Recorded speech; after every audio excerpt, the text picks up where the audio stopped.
আগে যদি জানতাম, আমি কখনোই বিএনপির কর্মী হিসেবে নিজেকে পরিচয় দিতাম না। একজন মানবিক ডাক্তারকেও বিএনপি ছাড়লো না।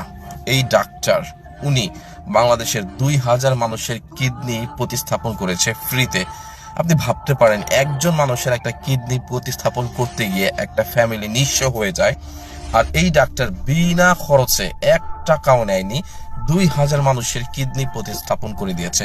এবং তার এই হসপিটালে প্রত্যেক দিন গরিব মানুষ, হাজার হাজার গরিব মানুষ, রোগী লাইন ধরে সিরিয়ালে দাঁড়িয়ে থাকে ফ্রিতে চিকিৎসা নেওয়ার জন্য। এবং এই মানুষটা দিন রাত না ঘুমিয়ে বাংলাদেশের মানুষের জন্য বিনা টাকায়, বিনা পয়সায় চিকিৎসা দিয়ে যাচ্ছে।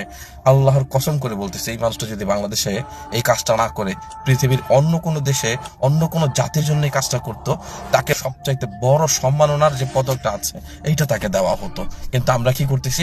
আমরা তো তাকে সম্মান করেই না, বরঞ্চ বিএনপি সরকার ক্ষমতা আসার পর তার কাছে উল্টা চাঁদা দাবি করেছে।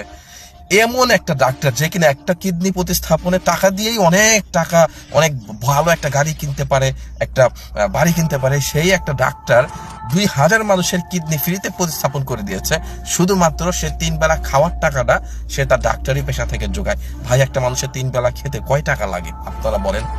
সে শুধুমাত্র 3 বেলা খাওয়ার টাকাটা তার এই পেশা থেকে নেয়, আর কোনো টাকা সে নেয় না। সে 5 ওয়াক্ত নামাজে সে তার দিনের বেশিরভাগ সময় অসহায় মানুষকে ফ্রিতে চিকিৎসা দিয়ে থাকে।